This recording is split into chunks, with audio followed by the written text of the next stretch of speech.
sih? Ada yang baru buka makanan. Ada rame-rame apa sih gitu ya? Rame-rame terus ya.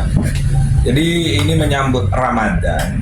Jadi kami ingin memberikan pelayanan yang terbaik. Apalagi orang berpuasa ya, mulai sahur sampai buka bersama ini kan tidak hanya satu menu gitu loh. Jadi ingin melayani, saya ingin mencari pahala selain terawih, puasa, saya ingin mencari pahala juga untuk melayani orang yang mau buka bersama maupun sahur bersama.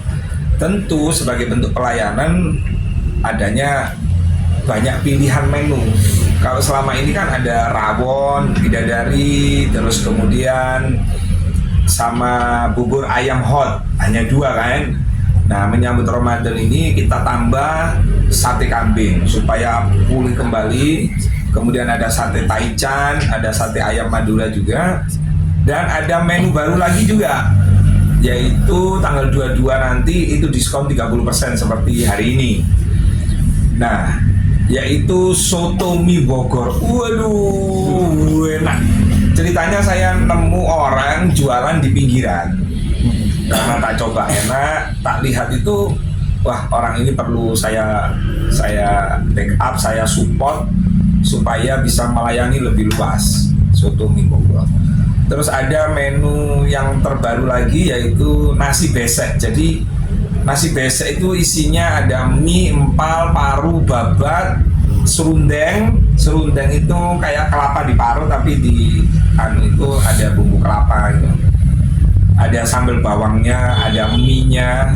Nah, jadi ada, alhamdulillah sudah ada 7 menu baru untuk menyambut Ramadan. Saya kira cukup deh dengan menu ini. Gus, ini termasuk kan awalnya dari rawon, terus bubur hot, terus merambah ke semuanya, terus jadi soto mie sate, kami. Terus tadi juga Gus bilang sempat cerita ketemu orang yang jualan enak. Ini emang Gus berbaik hati sama orang-orang yang jualan di itu, dimasukin dalam sini ya, jadi wisata kuliner atau gimana? Saya itu mencari orang yang makanan enak tapi modalnya sulit. Saya keliling sama Bang Sandi. Kemarin ada orang jualan apa ya, jagung ya, seandainya orang jualan jagung itu mau kita bawa ke sini. Karena tempat kami luas gitu loh. Tempat kami luas, ada ruangan VVIP-nya, ada ruangan outdoor-nya, bisa menampung 200 orang sini. Saya sama Gus Irfan juga mencari orang-orang susah tapi dia punya produk bagus. Nah, jadi kalau ada bapak-bapak, ibu-ibu di Jakarta punya produk bagus misalnya, datang aja ke sini. Tentu nanti bagian nyicipin rasa Gus Irfan Messi dan Bang Sandi gitu. Sebenarnya Bang gemuk nih sekarang.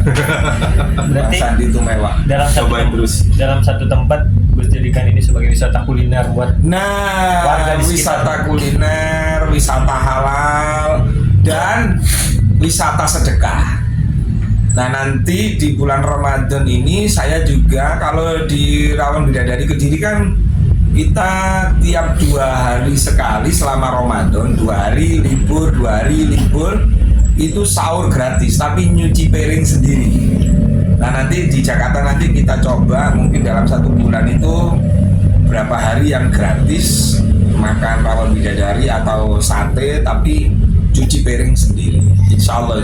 Ini menemukan ide pedagang-pedagang yang tadi bilangnya susah tempat tapi kualitas, ini dari Gus sendiri menjelang Ramadan sama istri juga kasihan sama. Iya, begini, karena saya ini berangkat dari orang yang tidak punya. Orang tua saya itu dulu sangat miskin, bahkan kita aja mau makan soto daging aja punyanya tetangga itu nunggu musim durian.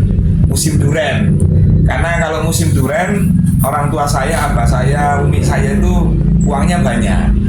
Kalau nggak musim durian, misalnya jual rambutan, jual menecu, jual apa ya, buah-buahan yang untungnya dikit itu ya, yang penting bisa buat sang sekolah gitu. Jadi atas dasar itulah saya ingin membantu. Termasuk UMKM, nanti banyak produk UMKM, ada keripik pisang bidadari, ada kacang pedas bidadari, ada gadung semuanya serba bidadari. Nah, alhamdulillah kami sudah memberi contoh sampel. Epik langsung pesen ketika tahu kemasannya. Jadi kemasannya kita modifikasi supaya di swalayan itu bisa bersaing. Rasanya istimewa dari Kediri itu UMKM-nya. Epik sudah pesen 1000 piece keripik pisang dan kacang pedas. Beda 1000, 2000 nilainya berarti 15 juta sama 30 juta Pik ya. Jadi keripik pisang binaan Pik. Nah kayak gitu.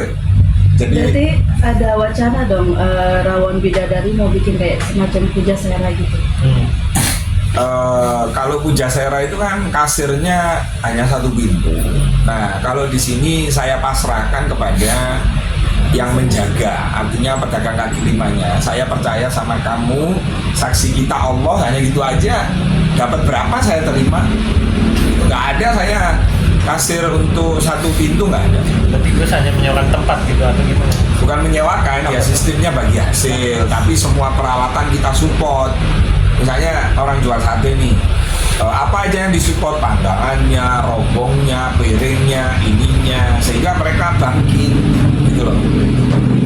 Ini makan ini pilihan dari Gus kayak kan soto mie terus sate Enggak. atau gimana? Ya pokoknya selama saya suka, saya makan suka, berarti kan saya ingin kembali kan gitu. Jadi ngetes makanan itu kan gitu Bang Sandi. Ketika saya suka ini nih, pasti aku besok kembali. Nah kalau sudah kembalinya sampai 3 kali, berarti ini enak. Nah ini kita modali, kita support, kita kasih tempat, sehingga merubah sesuatu yang lemah jadi kuat, buruk jadi baik. Nah disinilah. Berarti untuk masalah permodalan itu udah keseluruhan ya Gus? Iya. Termasuk modal untuk dagangnya juga? Betul, jadi modal dagang, modal peralatan dari saya. Tanya aja sama bubur ayam begitu, tanya aja. Kebetulan suaminya agak saraf kecekik juga ceritanya. Terus saya makan sampai 3 kali melalui Gojek karena enak. Alhamdulillah, padahal diajak siapa-siapa nggak pernah mau. Sama sate taichan, sate kambing itu diajak orang Chinese, orang Tionghoa, orang apa aja, pengusaha, nggak pernah mau. Alasannya? Ya nggak tahu, mungkin chemistry ya. Mungkin saya nggak banyak pertanyaan sistemnya apa, udah sistemnya ngikutin sampean deh. Mau sistem apa gitu kan. Saya ngikut aja. Saksinya Ya. Terus kasir tidak dari saya, ya kasirnya nanti dia. Hanya untuk grand opening ini kasir dari saya, karena kan saya ada diskon. Terus teman-teman media kan, mereka kan belum tahu. Kalau staff saya kan banyak yang tahu, oh ini wartawan, itu gratis, kualat mereka gratis kan. Ya, coba tanya Bang Sandi nih. Ya. Gimana Bang Sandi? Sandi nyobain? Waduh, enak banget. Pada suka kan semuanya? Itu yang bilang juga pada suka. Dagingnya lembut, untuk sate kambingnya, sate ayam juga enak, sampai dengan taichannya ya. Terus Jadi yang sudah paling semua ya? penting sih saya lihat, saya terinspirasi dengan Gus Rofi. Jadi dia pedagang-pedagang yang kesulitan dalam hal perekonomian, tapi dia punya potensi bahwa makanan itu enak. Dia Gus Rofi benar-benar dibawa, dirangkul, sehingga akhirnya dikasih tempat yang bisa memadai dan representatif untuk ditawarkan ke yang lain. Dan harapkan ini kan juga bisa diterapkan buat teman-teman yang lain yang di luar sana kan. Jadi kan ini bentuk, yang saya lihat kan bentuk syiar atau ajakannya Gus Rofi untuk bisa yang lain mengikuti. Gus Irfan, oke. Ini kan tadi Gus Rofi bilang kan ini dalam suasana Ramadan, jelang suasana Ramadan. Bulan Ramadan kan bulan penuh hikmah. Maka saya pribadi mengambil hikmah dari ucapan ketua umum saya ini. Tulis tadi tentang wisata kuliner dan wisata sedekah. Itu kenapa makanan di sini banyak yang nyocok di lidah, termasuk kalian semua. Terus apa hubungannya orang pedagang yang sulit ekonomi tapi diajak orang lain nggak mau? Itulah rahasianya Gus Rofi suka sedekah. Menurut pengalaman, karena pengalaman sebelumnya beliau pernah merasakan orang yang susah. Jadi di antara sedekah dan kuliner ini ternyata Gus Rofi bisa memberi apa ya, semacam pemahaman untuk karakter bangsa ini biar jika ingin resep makanan kuliner kalian itu luar biasa, berkah, dan dipermudah segala urusan, maka tirulah Gus Rofiq Mukhes dalam rawon bidadari ini, yang di dalamnya juga ada bubur ayam hot bidadari, ada warkop, sate, segala macam, taichan, yaitu selalulah kalian dengungkan apa itu wisata kuliner plus wisata sedekah. Inilah yang saya ambil dari hikmah dari statement beliau. Ya, gitu. Aman. Cukup. Oke. Ya jangan lupa ya tanggal 4 dan saya subsidi diskon 30%. Jadi saya kepada sotomi atau sate itu saya subsidi, dia nggak boleh rugi. Yang rugi 30% itu nanti dari kami. Ya, tanggal 22 soto mie Bogor dan nasi besek. Wah unik itu nasi besek, pasti suka. Ya, gitu ya. Siap.